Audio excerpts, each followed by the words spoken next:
So the next topic is error probability of BPSK using coherent detection. Okay.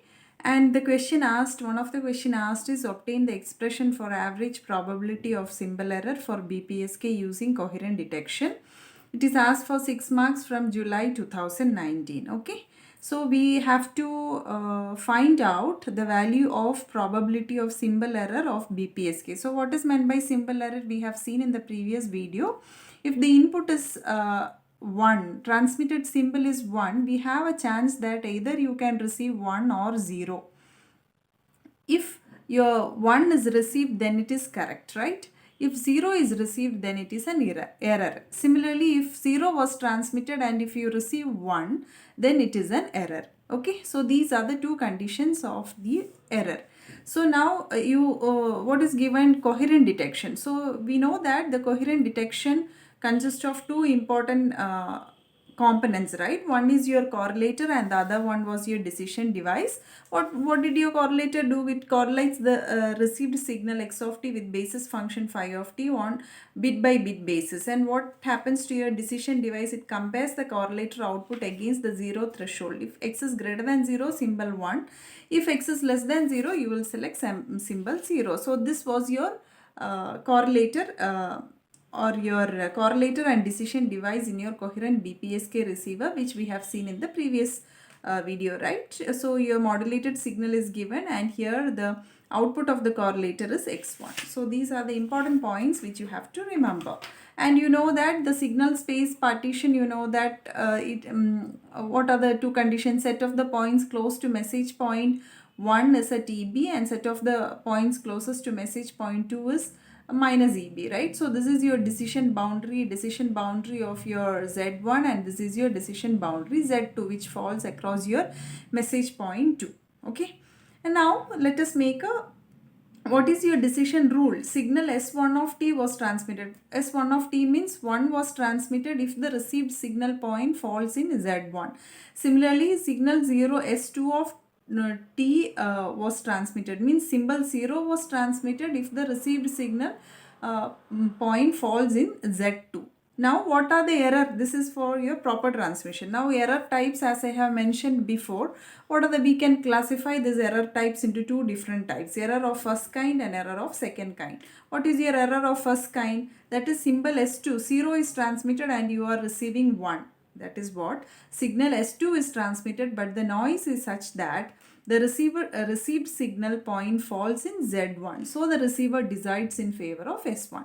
Similarly, what is error of second kind?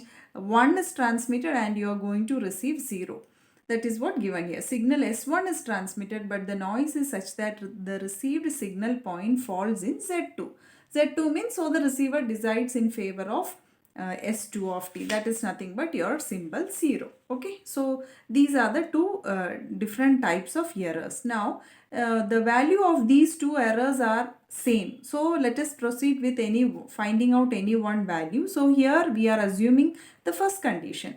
Symbol 0 is transmitted and the decision is favor in of your symbol 1. Okay, so let us start with the derivation. Probability of error of BPSK.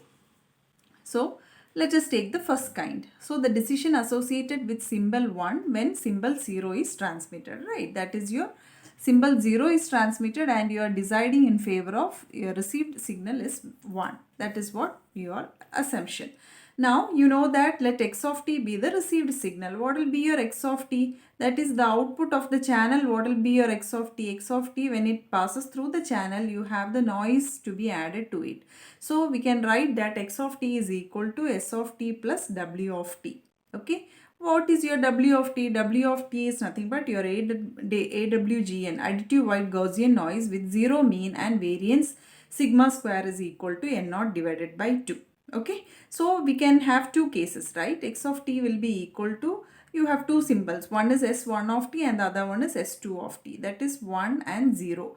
What will be your S1 of t? Root EB into phi 1 of t plus W of t for symbol 1, and S2 of t will be equal to minus EB into phi 1 of t plus W of 2. That is for symbol 0. The previous video we have here we are just adding your noise. That is the only difference. Now let us assume that symbol 0 is transmitted. What will be your output of your correlator x1? What will be your output x1? x1 will be equal to 0 to, in general x1 is equal to 0 to tb x of t into phi 1 of t into dt, right? Now we are assuming that symbol, the second symbol is being transmitted. So instead of x of t, you are going to substitute your s2 of t, right? So 0 to tb s2 of t plus w of t into phi 1 of t into dt. Instead of x of t, you have substituted second symbol. So now individually you can take it 0 to tb s2 of t into phi 1 of t into dt plus 0 to tb w of t into phi 1 of t into dt. Now can you substitute the value for s2 of t? What is your s2 of t? Minus root eb into phi 1 of t. That is what done here. Minus root eb into phi 1 of t into phi 1 of t into dt plus we are taking this as your noise, that is your w1. So we can write that minus eb, here they have taken minus root eb as constant. 0 to tb, what will be your phi 1 square of t into dt? Unit energy, right? So this will become 1. So you can write that x1 is equal to minus root eb plus w1, okay, for the first case. You have got now x1. Now you are going to substitute in your main probability density function, right? So for that you have to find out two values. One is your mean and your variance. So what will be your mean of your random variable x1? Expectation of x1 is equal to expectation of what is your value for your x1 minus root eb plus w1, right? So expectation of your w1 noise is equal to mean. You have noise is equal to 0, mean noise mean is equal to 0 and variance is equal to n naught divided by 2, right? So you can, this will become equal to 0. So what will be your mean?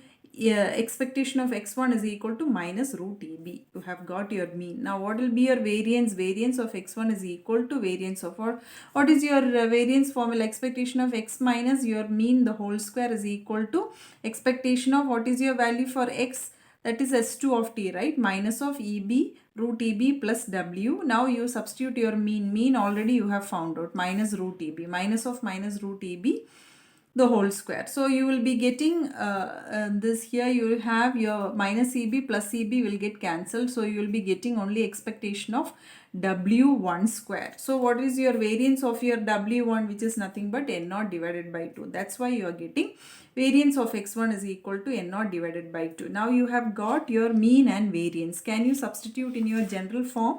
So the conditional probability density function is given as, since it is Gaussian, in general you can write it as fx1 of x1 given 0 is equal to 1 by root 2 pi sigma square, that is variance, into e power minus x minus mu the whole square divided by 2 sigma square. Let me take this as equation 2.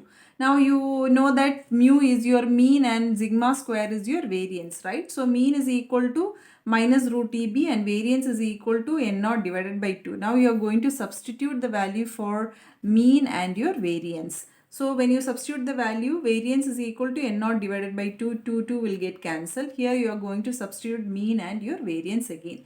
So what will be your value? Mean is equal to minus of minus root eb, right? So you will be getting plus root eb. The whole square 2 into n naught divided by 2 will get cancelled. That's how you are getting this.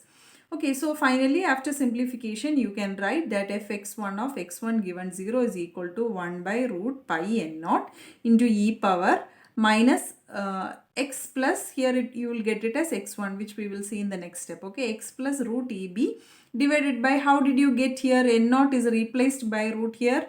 Numerator is the whole square, right? If I have to make the denominator also, you know that root n naught square is equal to n naught. So root n naught the whole square I have made it for simplification. Let me take this as equation 3. Now you are assuming the first condition, right? Error of first kind. So let P10 denote the conditional probability of deciding in favor of symbol 1 when symbol 0 is transmitted. So the decision is falling in which region? Z1, right? That's why you have taken the decision in favor of 1. So when you see your signal space representation, what was your decision region? Here was your Z1, right? So here it is 0 till infinity. That is what written here. the decision region Z1 lies in x1 lies between 0 to infinity. So you are going to apply your limit and you are going to differentiate. That is what P10 can be given as 1 by root pi n naught. That is, you are applying the limit 0 to infinity. X1 is equal to 0 to infinity e power this value into dx1. Okay. So till this, now you are going to replace this by your, you are going to replace by means of your complementary error function. So in general, you know that the complementary error function is given in general by this formula. ERFC of u is equal to 2 by root pi into u to infinity e power minus u square into du. So now you are going to take, or you can take it as ERFC of z. So you are now going to replace this by means of, you are going to take this value as z, okay, e power minus z square into dz. That's how you are going to make it. So for that, you are going to take z is equal to x1 plus root eb by root n naught. Now, so taking z is equal to x1 plus root eb divided by root n naught, if we take differentiation dz, then what will be your value? Dx1 divided by root n naught and plus 0, right? So if we cross multiply, can we find out the value for dx1? Dx1 is equal to root n naught into dz. Now, upper limit and lower limit. So what is your, so this is your lower limit, right? This is your upper limit.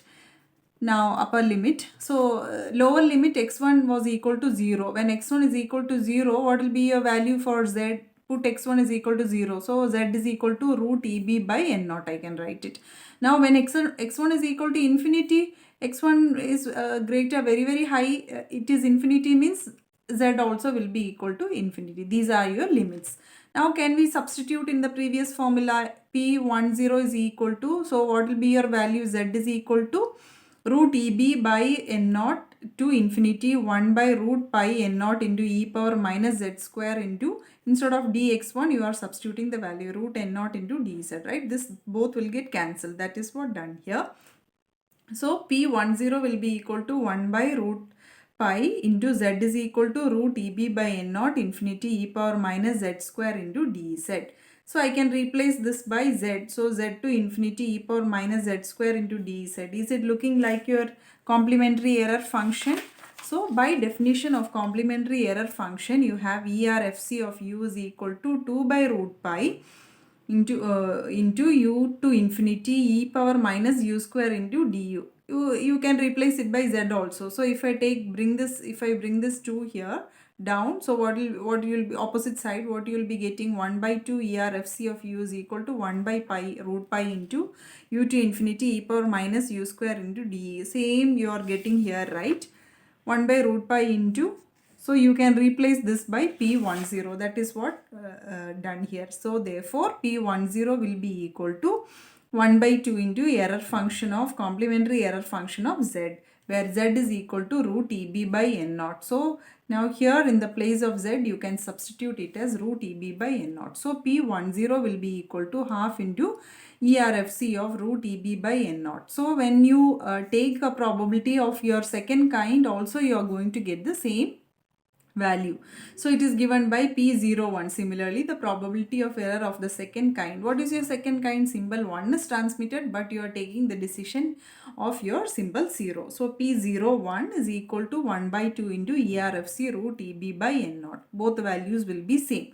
Now let the probability of the transmitting symbol 0 and symbol 1 is, what is your probability? They are equally probable, right? So P of 0 is equal to P of 1 is equal to 1 by 2. Okay. So now you can find out the average probability of error is PE. So PE is equal to P of 0 into P10 plus P of 1 into 0, 1. So 1 by 2 into same value you will be getting. So you will be getting 1 by 4 here, 1 by 4, right? So what will be your PE? 1 by 4 plus 1 by 4, right? So what will be getting? 1 by 2 into ERFC of root EB by n naught. So this is going to be your average probability of error of your BPSK signal. What is your relationship between your complementary error function and your Q function Q of x? You know that Q of x is equal to 1 by 2 into ERFC of x divided by root 2. Okay, now what will be your probability of error in terms of Q function? That's for, in terms of Q function, you have only one extra 2 here, right? So P is equal to 1 by 2 into ERFC root EB by N naught divided by root 2. So if I take this to the numerator, I can write it as root 2 EB by N naught. The other factor is going to be your Q. Q is equal to Q into, so I can write P is equal to Q into root 2 EB by N naught. So therefore, the probability of error of BPSK signal is equal to 1 by 2 into a complementary error function of root EB by N naught, which is again equal to, or you can express in terms of your Q function, Q into root 2 EB by N naught. So this is your value of your probability of your error of your BPSK signal.